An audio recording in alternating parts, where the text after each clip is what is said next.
Welcome you back in geological knowledge. So in the previous two videos we have discussed about the classification of faults, and in precursor to that we have also discussed about the basic terminologies which are generally used in the classification or in the process of jointing. So today we will discuss another important topic related to the origin of joints, means that how they are originated. Okay, so this video is dedicated to the origin of joints. So first question deals with the nature of sedimentary rock that can undergo some irregular jointing. Means what is the nature of the sedimentary rock that undergoes some sort of irregular jointing, that is plastic in nature, non-plastic in nature, rich in moisture, or plastic in nature and rich in moisture. So sedimentary rocks, basically they are especially those of the plastic nature, means they have the plasticity in their behavior, as well as they are rich in moisture because they are made up of layers or lamellae or beds.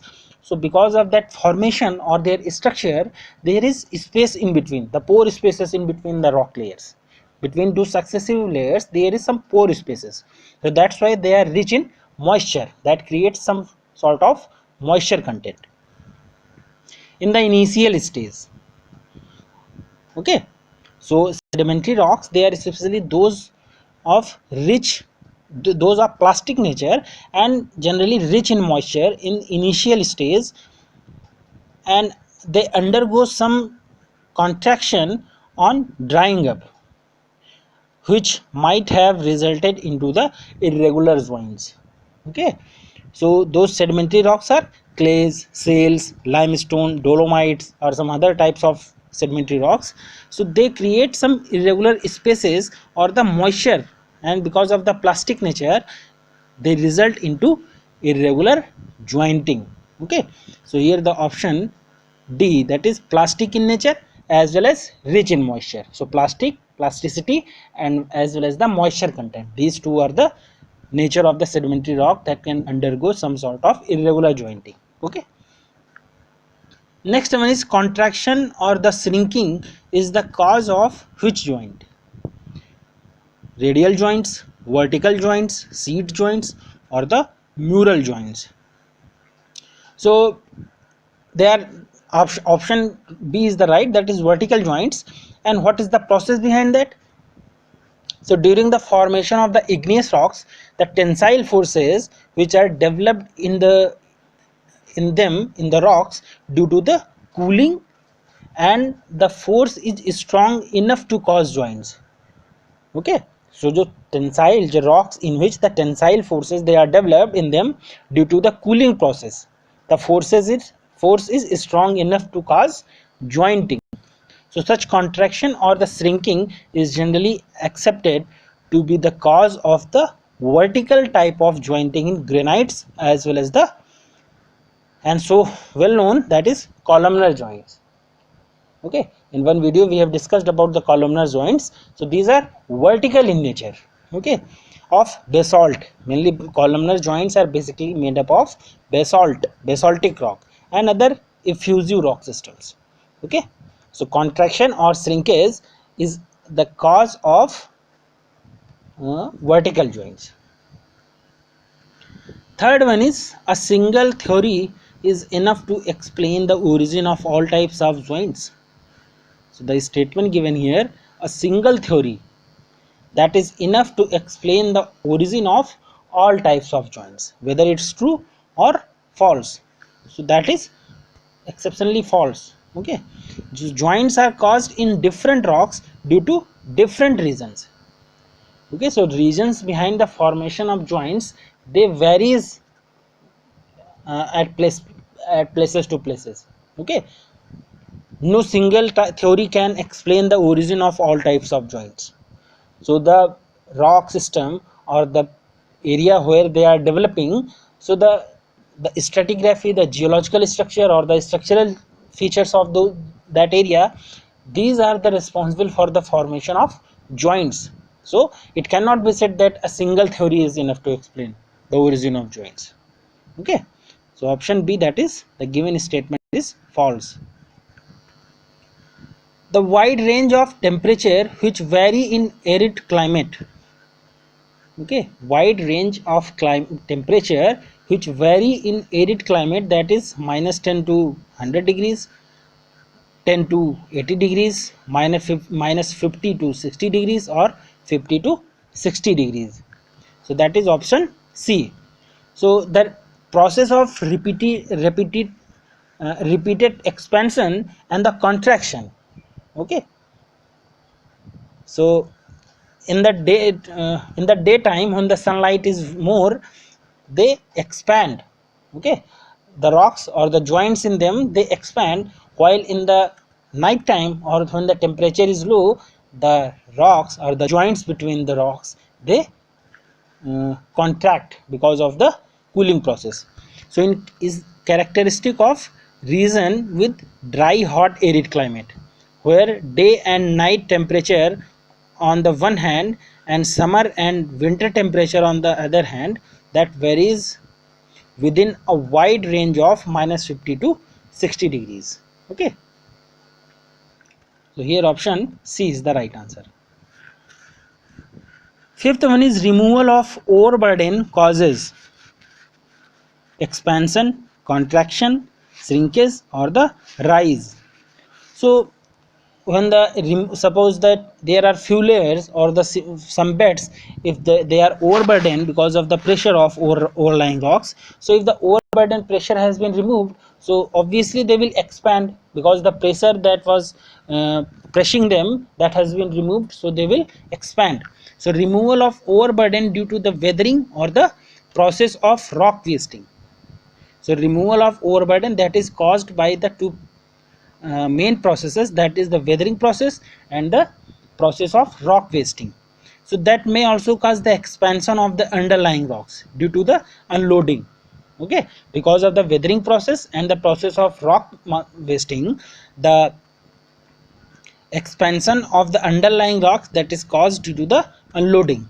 So the previous loaded rocks get relaxed with the release of the forces. So removal of overburden, that causes expansion. Okay, so here option A is the right answer. Next one is seat joints in the sedimentary rock are attributed to. Means what is the cause of the seat joints in the sedimentary rocks? Erosional loading, erosional unloading, weathering loading, or the weathering unloading. So the sheet joints, they are basically formed in the sedimentary rocks, and the other rocks are attributed by many to the process of the erosion unloading through the geological ages. Okay, so option B, that is the right answer. Seventh one is, what kind of impact do the joints have on the activity of engineering? Positive, negative, no impact, positive and negative. So they have a positive and negative impact. The impact varies. So joints affect the properties of rock both in negative as well as positive manner with respect to the activities of the professional civil and mining engineering. Okay, so in some places uh, they are related with the positive results, and somewhere at some places they are related with the negative impacts. Okay, so that the impacts, positive as well as negative, that varies from place to place, and that depends on the our uh, purpose of the engineering construction. Okay, suppose for tunneling or for bridges, okay, or for reservoir rock, so there we need a very strong rock, not very weathered, jointed rock, faulted rock, folded rock. So at that places uh, it keeps a negative impact. Okay, so that impact I am talking about, that varies from place to place and on the basis of the our purpose of the engineering construction. Okay, so that is option D, that is positive and negative. Next one is, what is or are related to jointed rocks? this is very important question, that what is or are related to the jointed rock: earthquakes, landslides, slope failure, landslide and slope failure both. So we all know that is landslide and slope failure, these are caused because of the jointed rock. So many landslides and slope failure are directly related to the jointed nature of the rocks.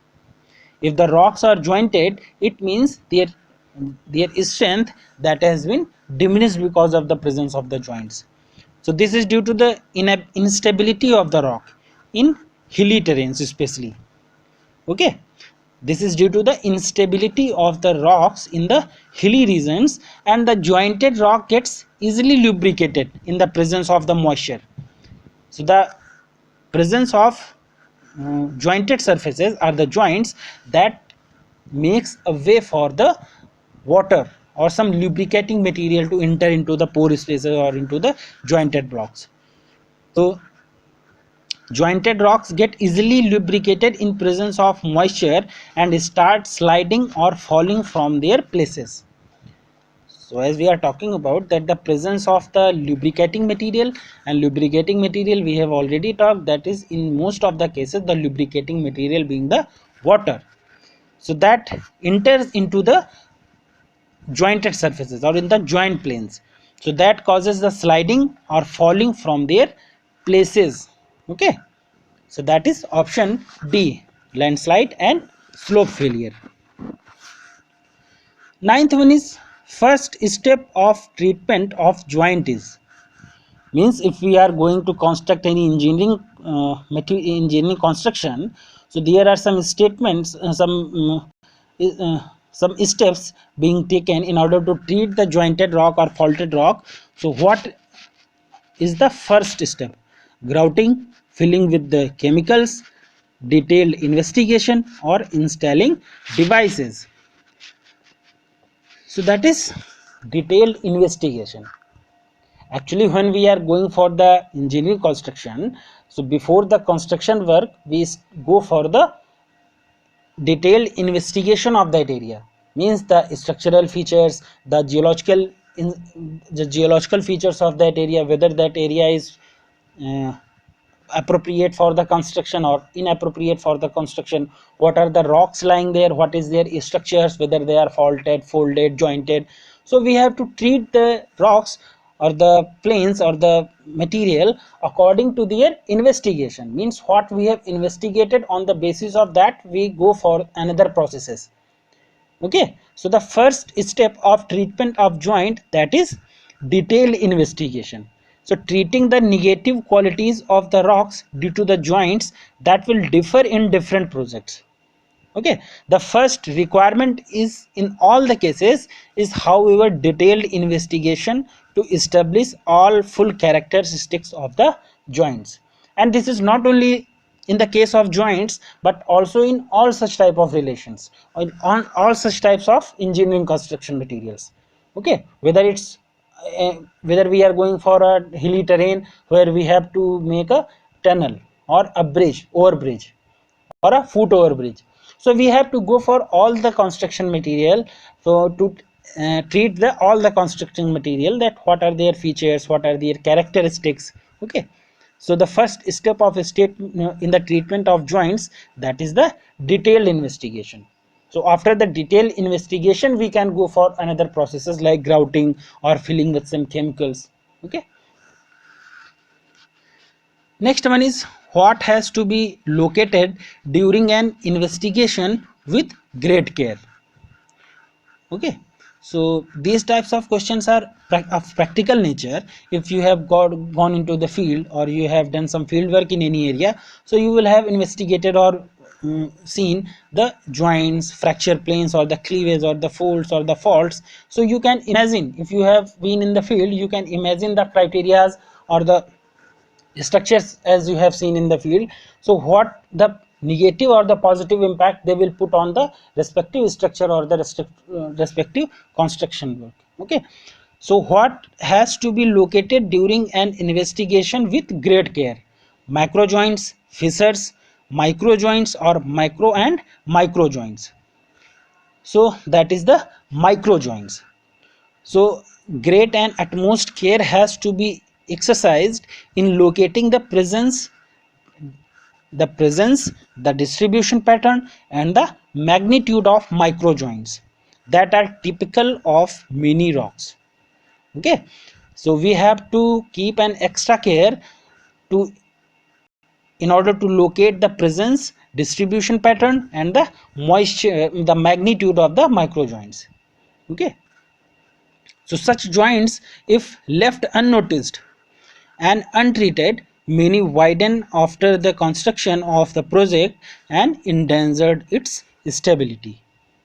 So unknowingly or because of the carelessness, if the joints they have been left unnoticed and untreated, they may widen up after the construction.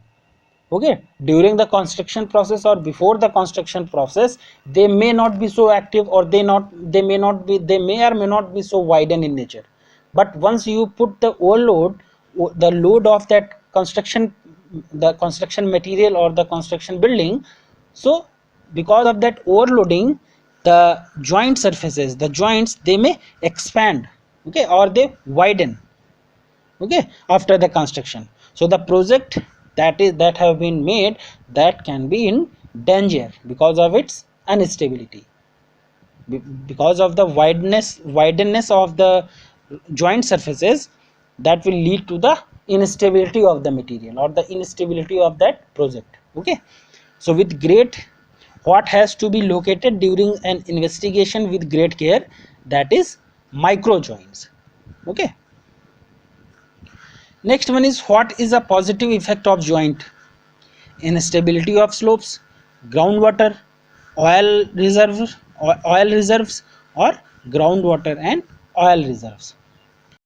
So that is groundwater and oil reserves. We all know that as regard of the positive effect of joints in rocks, these are greatly sought after in the exploration for groundwater as well as oil reserves in a given area. We all know that groundwater, whether it's groundwater or especially um, oil reserves, they seep along the or across the fracture planes, joint planes, or the cleavage directions. So whenever there is a space for joint, for the material, for the liquidy material, especially the groundwater and the reservoirs, the oil reserves, to enter into those jointed rocks, so they may be the places or they may be the areas for the deposition or for the presence of the groundwater as well as oil reserves. So only a well jointed and porous rock can form a good aquifer or a good oil and gas reservoir. Okay, so there are conditions. Each and every jointed plane or the fractured plane, that is not a positive impact, means that's not a place for the deposition or for the occurrence of the presence of the groundwater and oil reserve. So only a well jointed, means the joints present there, they can be well jointed. And the porous rock, means its porosity should be up to a level and sometimes higher than. Okay, so a porous and well jointed rock, that forms a good aquifer or a good oil and gas reservoir. Okay, so positive effect of jointing, that is the groundwater and oil reserves. Next one is, mineralization takes place in jointed rocks. The statement is, whether mineralization takes place in jointed rocks, it's true or it's false. So that is generally true and 101% true.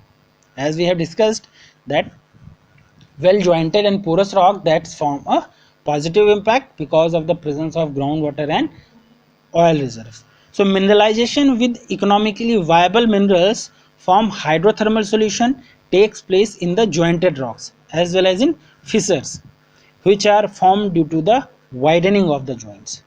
So mineralization takes place in jointed rocks, that is correct or the true. So this was our discussion about the origin of joints and their characteristics or their requirements or the treatment necessary for the jointed rocks for the construction purposes. Okay, thank you.